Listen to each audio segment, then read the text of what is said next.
I've been doing HR for 30 plus years. So vulnerability is one of the human traits that I say leaders need to cultivate.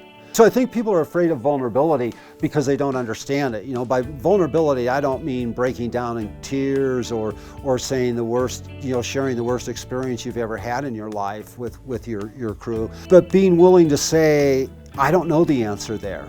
So I think there's power in vulnerability for a couple of reasons. One, when I'm vulnerable and I share that and I see the impact it has on other people and that other people start to trust me more, there's the power in that. Think about the people that you trust in your life. You trust them because they've been vulnerable with you. And that's another aspect of business that we really need to promote and push is how do we develop that trust in the organization and trust with individuals. If I run into someone that just can't seem to retain a job and they're moving from organization to organization, or even within an organization from department to department, I'll ask them to think about the last situations where they left and why they left. And I'll even go so far as to see if they'd be willing to talk to some of the other people in those areas, the departments or the previous job or whatever, and get feedback from them. I'll do what's called a 360 survey.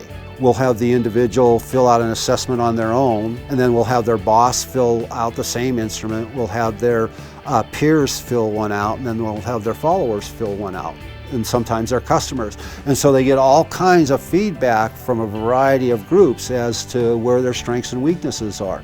And then that's where the coaching can be so invaluable, or the therapy is someone helping you step through that, because there isn't anybody that knows everything about themselves. I think one of the things that we all need to do in organizations on an ongoing basis is realize that we're dealing with each other, and all of us are human beings, but we really need to treat each other with a certain amount of grace, and we need to understand that someone that maybe feels like a thorn in my side or is driving me crazy, that they're probably not doing that intentionally.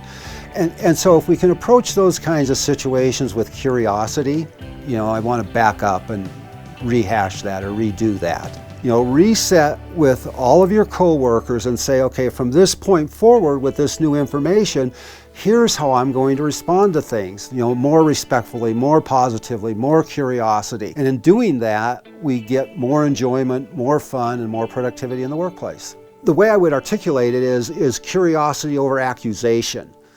So instead of accusing someone about being a certain way or doing something, be curious about it. Hey, I'm curious about this, which is an open-mindedness, whereas if I'm accusing, I've already shut my mind down and I know that you're doing this. I'm accusing you of it. I saw a great poster in an organization the other day. It said, minds are like parachutes. They function only when open.